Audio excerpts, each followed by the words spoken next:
bagaimana membersihkan hati dari penyakit-penyakit. Tazkiyatun nufus. Kalau dalam bahasa ulama itu disebut tazkiyatun nufus. Penyakit hati itu dalam bahasa Arab marad atau amrod. Di dalam surat Al-Baqarah Allah menyebutkan A'udzubillahi minasyaitonirrajim. Fi qulubihim maradun fazadahumullahu marada walahum 'adzabun alimun bima kanu yaktibun. Di dalam hati mereka fi qulubihim maradun, ada penyakit. Tahu nggak teman-teman penyakit hati yang paling berbahaya itu apa? Baper? Apa penyakit hati yang paling berbahaya yang dampaknya itu bisa kemana-mana? Kalau dalam fisik itu kayak kanker gitu. Bisa menjalar, dia bisa sampai ke seluruh tubuh kemana-mana gitu penyakitnya. Udah diamputasi kadang-kadang belum menghilangkan sel kankernya. Udah di kemo berkali-kali ternyata belum mati juga tuh sel kanker. Dia makan, dimakan oleh sel kanker. Dia minum, di transfusi darah misalnya, darahnya dihabisin sama sel kanker. Sebahaya itu penyakit hati. Apa penyakit hati yang paling bahaya? Cinta terhadap dunia. Dengki. Penyakit hati yang paling bahaya itu adalah ragu kepada Allah Subhanahu wa taala. Itulah penyakit yang paling bahaya. Itulah ibu dari semua penyakit hati. Dengki, cinta dunia, dendam, susah memaafkan, galau, khawatir yang berlebihan, berputus asa, semua itu lahir dari gara-gara dia ragu kepada Allah Subhanahu wa taala. Sehingga Allah mengatakan di dalam surat Al-Baqarah tadi, fi qulubihim marad, di dalam hati mereka ada penyakit. Satu aja. Allah enggak mengatakan fi qulubihim amrad, di dalam hati mereka ada banyak penyakit. Tapi Allah mengatakan fi qulubihim maradun, cuma satu penyakit. Dalam sebuah konsep tafsir, dalam sebuah pandangan tafsir, marad, penyakit apa yang ada di dalam hati mereka? Padahal hatinya banyak, tapi penyakitnya sama, yaitu asyak, raib. Di dalam awal surat Al-Baqarah Allah mention kita, dzalikal kitab la raib, tidak ada keraguan. Nanti di halaman berikutnya Allah tegaskan lagi, wa in kuntum fi raibim mimma nazzalna ala abdina fa'tu bisuratin. Kalau kalian masih ragu, jadi di awal Allah sebutkan bab ragu, di halaman berikutnya ada masalah ragu, di tengah-tengah Allah katakan fi qulubihim marad. Itulah penyakitnya. Sehingga ketika orang ragu kepada Allah, dia akan banyak modusnya. Ya, orang kalau ragu sama Allah banyak modus. Bahasa modus dalam surat Al-Baqarah apa? Modus itu dalam surat Al-Baqarah khida. Yukhadi'una Allah walladzina amanu wa ma yakhda'un illa anfusahum wa ma yash'urun. Mereka pakai banyak modus untuk mengelabui Allah Subhanahu wa taala dan orang yang beriman. Padahal mereka hanya membohongi diri mereka sendiri. Penyakitnya karena ragu sama Allah Subhanahu wa taala. Ragu tentang apa? Ragu tentang kebesaran Allah Subhanahu wa taala. Bahwa Allah Maha Kuasa, makanya dia menjadi orang yang gampang khawatir. Khawatir muncul karena dia nggak yakin kepada kekuasaan Allah Subhanahu wa taala. Kalau dia yakin kepada kekuasaan Allah, begitu ada masalah, dia tinggal katakan hasbi Allah, cukup buat saya Allah. Kalau dia yakin kepada Allah, lalu ada masalah, dia hanya mengatakan la haula wala quwata illa billah, maka selesai semua masalah di dalam dirinya. Walaupun mungkin masalahnya belum selesai, tapi dalam hatinya masalah itu udah selesai. Dan itu awal dari kebaikan. Jadi masalahnya adalah kita yakin gak nih sama Allah. Masalahnya adalah gimana cara kita keep the faith. Belajar untuk menjaga terus keimanan dan keyakinan kita kepada Allah Subhanahu wa taala. Kayak misalnya dulu tuh ada orang Yahudi, ulamanya orang Yahudi, namanya Rabi kalau bahasa Yahudi. Dia lagi jalan gitu, lagi touring. Lapar nih, di tengah jalan ngelihat ada orang lagi bakar babi guling. Jadi lagi bakar babi gitu, barbecue. Terus dia ngecium harumnya aroma babi yang dibakar. Jadi pengen, jadi lapar. Dia datang kepada orang yang lagi barbecue gitu. Dia bilang, "A'tini hadas samak." Beri saya ikan ini. Dan nyebutnya ikan. Orang-orang ngelihat pakaian orang ini, kayaknya ini pakaian orang Yahudi yang khas banget. Akhirnya mereka bilang, "Kamu kan agamanya Yahudi. Orang Yahudi kan gak boleh makan babi," kata orang-orang yang lagi barbecue. Kata dia, "Siapa yang minta babi? Saya kan minta ikan." Tapi dia nunjuknya ke arah babi guling itu. Cuman dia menggunakan istilah ikan. Saya kan gak minta babi, saya minta ikan. "A'tini hadas samak." Beri saya sepotong dari ikan ini, tapi nunjuknya ke arah itu. Akhirnya karena mereka malas berdebat, mereka kasih kepada dia makanan tersebut. Dia makan makanan yang haram. Kemudian dia minum bersama mereka dengan minuman yang Allah haramkan. Lalu dia melanjutkan perjalanan. Karena dalam keadaan setengah sadar, lagi teler, lagi fly, akhirnya dia kehilangan ontanya di tengah jalan. Dia jalan kemana, ontanya kemana. Namanya juga orang lagi teler. Di tengah padang pasir, dia kehilangan ontanya, kehilangan semua bekal-bekalnya. Baru ketika dia bangun dari tidur, dia panik karena tidak menemukan onta di sebelahnya. Dia pun keliling nyari-nyari ontanya, mondar-mandir kayak Siti Hajar antara Bukit Sofa ke Bukit Marwah, cari ontanya. Pas dia nggak menemukan onta itu, kemudian dia berdoa kepada Allah, "Ya Allah, bantu saya, bantu saya, bantu saya." Nabi kemudian mengkomentari hadis ini, kata Nabi, "Ma'kaluhu haram, mashrabuhu haram, malbasuhu haram, wa ghudhiya bil haram, fa anna yustajabu lidzalik." Makanannya haram, minumannya haram, kendaraan atau yang dia pakai itu semuanya haram. Lalu bagaimana Allah akan mengabulkan doa orang ini? Artinya apa, teman-teman? Dia punya masalah, dia ragu kepada Allah ketika dia lagi dalam keadaan lapar. Dia lapar, ragu kepada Allah, sehingga dia putus asa, dia makan apa yang tidak boleh dia makan. Ini yang menjadi masalah kita dalam hidup. Dulu ketika Doli ditutup di Gang Doli di di Surabaya, salah satu kalimat yang keluar dari teman-teman yang ada di sana apa? "Kalau kami nggak boleh kayak gini, terus kami makan apa?" Gitu kan? "Kalau kami nggak boleh kerja kayak gini, terus kami ngasih makan apa buat keluarga kami?" Itu penyakitnya. Jadi bukan pekerjaannya, tetapi keyakinannya kepada Allah Subhanahu Wa Taala. Gak mungkin, nih ya, gak mungkin nol, gak mungkin sama sekali ya. Ada orang yang meninggalkan sesuatu karena Allah, terus jadi terlantar dan terlunta-lunta, itu gak mungkin sama sekali. Bukankah Allah sudah menunjukkan banyak bukti kepada kita? Siapapun yang meninggalkan sesuatu karena Allah, pasti Allah ganti dengan yang lebih baik. Musa meninggalkan Mesir karena perintah Allah, Allah ganti dengan Palestina. Ibrahim meninggalkan Irak karena Allah, Allah ganti dengan Palestina dan Mekah. Nabi Muhammad SAW meninggalkan Mekah karena Allah, Allah ganti dengan keluarga baru di Madinah. Gak mungkin ada orang yang berhijrah meninggalkan sesuatu karena Allah terus jadi terlunta-lunta, jadi susah hidupnya. Gak mungkin, gak ada ceritanya dalam sejarah. Masalahnya ketika dia meninggalkan itu, kadang Allah ngasih dia ujian kecil untuk melihat dia yakin gak sama Allah. Nah, di ujian itulah banyak orang yang patah. Banyak orang yang kemudian jadi seperti bangsa Bani Israel yang mengeluh terus bilang, "Duh, kalau kayak gini mending saya balik lagi aja kayak dulu." Banyak orang yang ngomong kayak gini nih.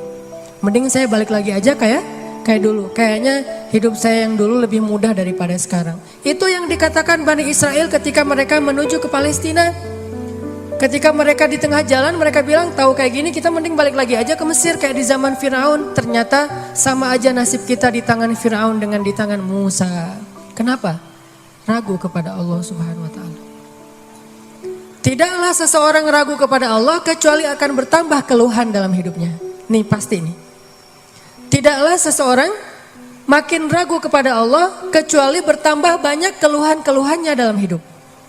Semakin dia yakin kepada Allah, semakin sedikit dia mengeluh dalam hidupnya. Semakin yakin dia kepada Allah, semakin sedikit dia mengeluh dalam hidupnya. Makanya teman-teman, masalah paling besar dalam hidup kita itu, terutama masalah hati, adalah ketika kita ragu kepada Allah Subhanahu wa Ta'ala. Coba nanti teman-teman kalau misalnya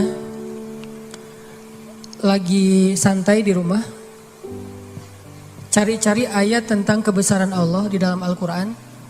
Misalnya yang bikin teman-teman sering galau itu apa? Sebutlah masalah jodoh. Yang sering bukan teman-teman sih, saya dulu juga kayak gitu. Namanya orang masih sendiri kan galau ya, saya bisa nikah nggak ya? Kayaknya nggak ada yang mau deh sama saya. Alhamdulillah Allah karuniakan seseorang yang mau sama saya. Kalau kita lagi galau tentang satu masalah, jalan keluar yang pertama yang harus teman-teman cari itu adalah Allah Subhanahu wa Ta'ala.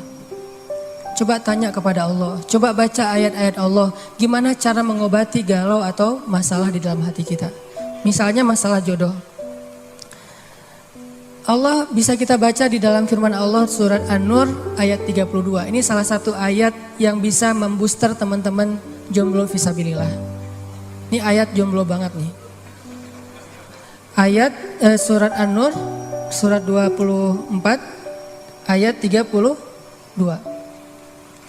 Apa kata Allah di dalam ayat 32? Iyakunu fuqara yughnihimullahu min fadlih wallahu wasi'un alim.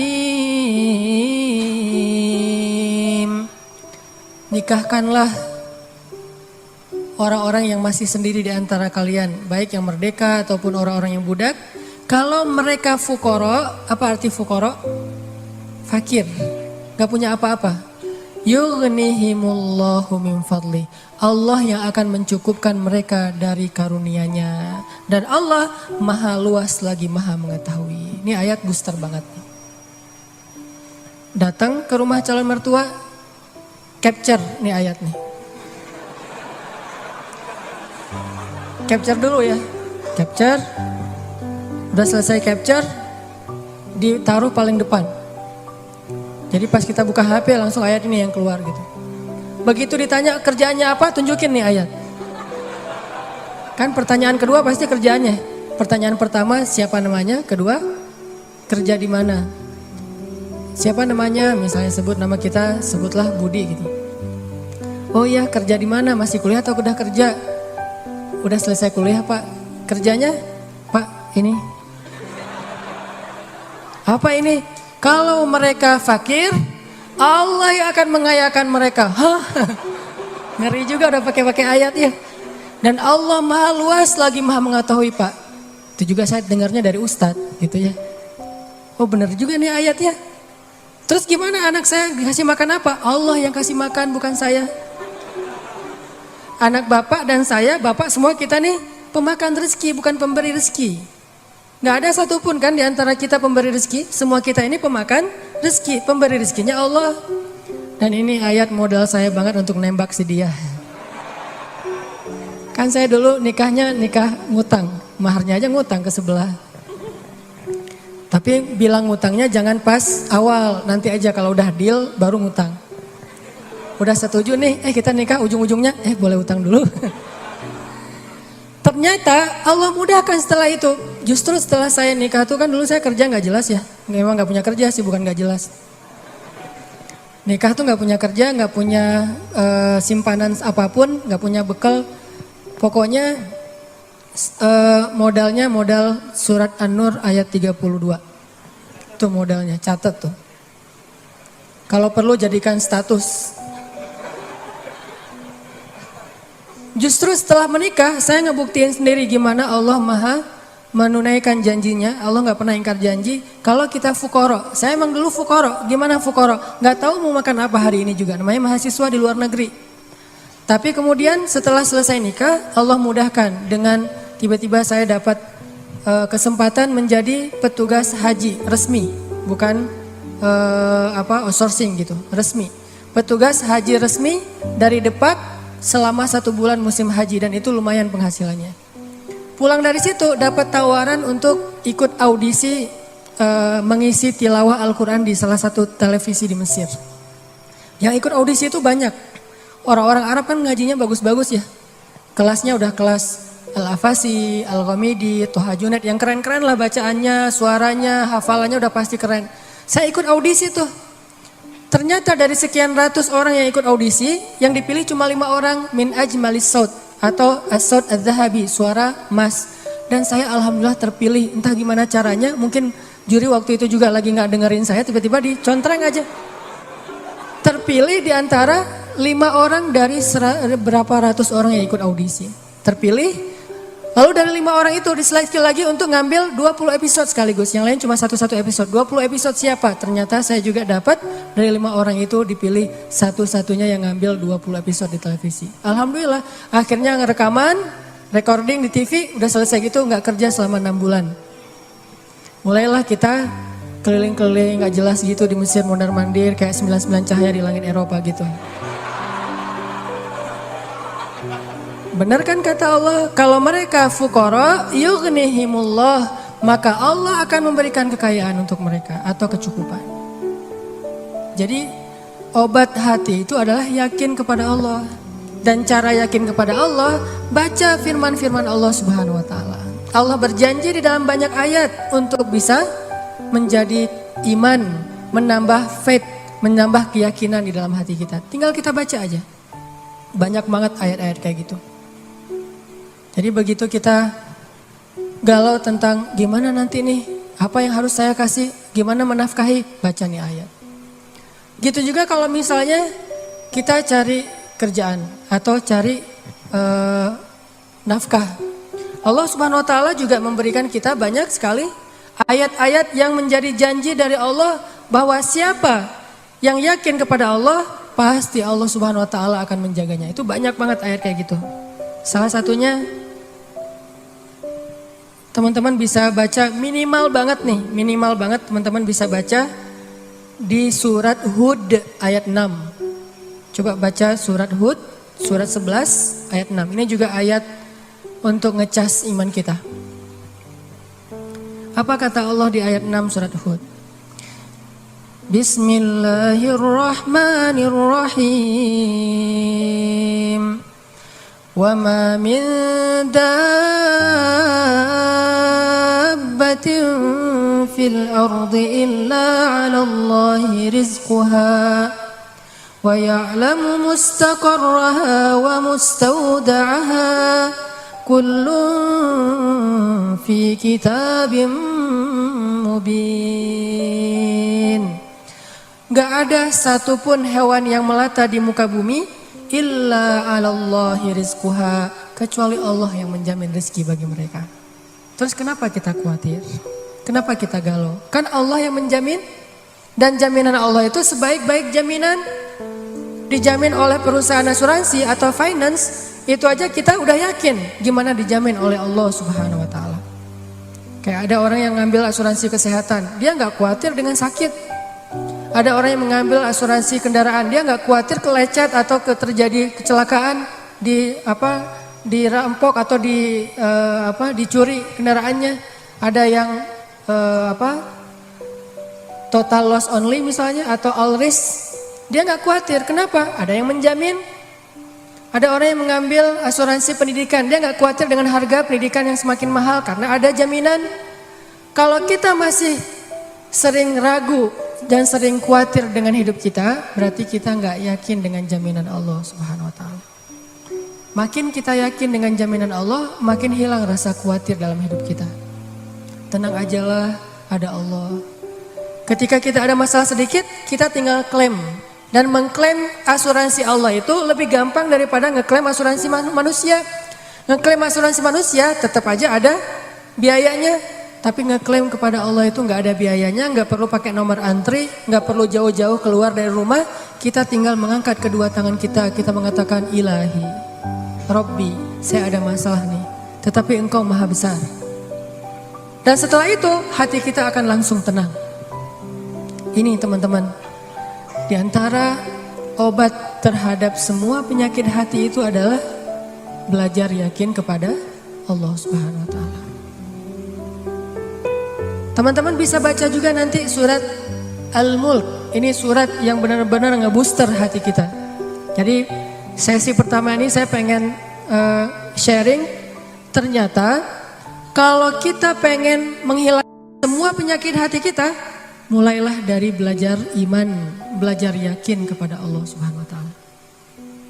Kalau kita pengen belajar menjadi orang yang menjalani hidup itu penuh dengan keyakinan, penuh dengan harapan, orangnya optimis, caranya belajar yakin kepada Allah Subhanahu wa taala. Dan salah satu cara belajar yakin kepada Allah, baca ayat-ayat Allah, terutama ayat-ayat booster tentang kebesaran Allah Subhanahu wa taala. Inna fi khalqis samawat, dalam penciptaan langit, bukan cuma di langit tapi penciptaannya, prosesnya. Inna fi khalqis samawati wal ardi wa ikhtilafil laili wan nahari la ayatin li ulil albab. Langit, bumi, silih bergantinya malam dan siang atau musim, di situ ada bukti-bukti bahwa Allah Maha Kuasa. Kalau itu aja buat Allah gampang, cuma kun fayakun, apalagi cuma ngurus kita yang cuma kecil dibandingkan langit dan bumi. Kita itu dibandingkan langit dan bumi gak ada apa-apanya. Kalau langit dan bumi aja buat Allah gak ada apa-apanya lagi, apalagi kita. Jadi intinya teman-teman, kenapa kita khawatir kalau Allah menjamin kehidupan kita? Kenapa kita khawatir kalau Allah berjanji menolong kita? Kenapa kita khawatir kalau Allah Subhanahu wa taala tidak akan menyia-nyiakan kebaikan kita? Ada orang yang pernah gak nyesel bantu orang lain gara-gara ternyata orang itu akhirnya nyakitin perasaan kita? Duh, saya nyesel dulu bantu dia. Duh, saya tahu gitu gak bakalan saya mau baik-baikan sama dia. Duh, nyesel juga saya kemarin udah nolongin dia segala macam. Nyesel juga saya kemarin ngasih tahu ke dia. Ternyata ujung-ujungnya dia malah menyakiti saya, mengkhianati saya, nikung saya dari belakang. Nyesel saya curhat sama dia, akhirnya jadiannya sama dia. Pernah kan gitu? Kita curhat sama teman kita, malah dia yang jadian. Kenapa dia jadian? Karena dia tahu banyak tentang si cewek itu lewat kita. Dan cewek ini gak ngerti, kok kamu pengertian banget, tahu banget tentang apa yang saya suka dan gak suka. Padahal itu hasil dari observasi kita kan ya. Kita udah observasi sekian lama, udah gitu kita curhat, dia tinggal ngambil hasil skripsi kita tentang si cewek ini nih.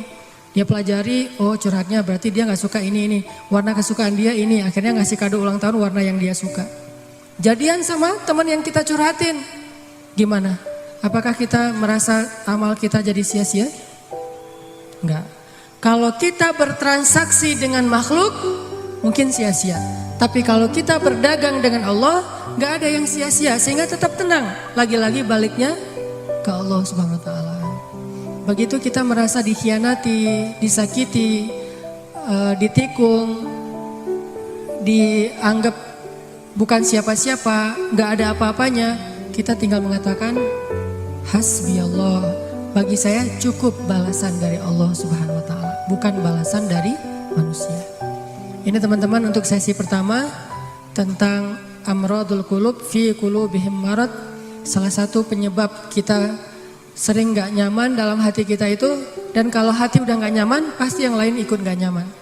Coba, susah banget kan membedakan ekspresi wajah yang tidak sesuai dengan hati kita tuh susah. Tetap aja gak akan setulus kalau kita tersenyum dari hati. Senyum terpaksa itu beda banget. Kayak kita datang di acara nikahan mantan. Diundang, kan kewajiban seorang muslim adalah memenuhi undangan. Terpaksa datang kan, pakai cadar, pakai masker kalau cowoknya. Datang nih, nggak mungkin kan kita pakai masker di tempat pelaminan. Pas kita naik ke atas pelaminan, kita memaksakan diri untuk tersenyum. Walaupun ini teriris-iris luar biasa gitu. Udah teriris-iris kayak dikasih jeruk lah gitu. Wah sakitnya. Udah gitu dia gandengan gitu, pas kita mau salaman gemetar. Kenapa nih tiba-tiba panggung ini jadi kayak gempa gitu, ternyata kita gemetar. Ini gara-gara apa? Kita pengen tersenyum tapi hati kita menjerit. Terlalu nyastra. Kita pengen tersenyum tapi hati kita terluka, kan gak mudah itu buat kita. Makanya hati itu mempengaruhi seluruh kehidupan kita. Benarlah sabda Rasulullah, kalau dia baik semuanya ikut baik. Kalau dia buruk semua ikut menjadi buruk, terpengaruh banget. Sehingga kalau kita pengen memperbaiki hidup kita, mulai dari memperbaiki hati kita. Dan awal dari memperbaiki hati itu adalah perbaiki yakin kita kepada Allah Subhanahu wa Ta'ala.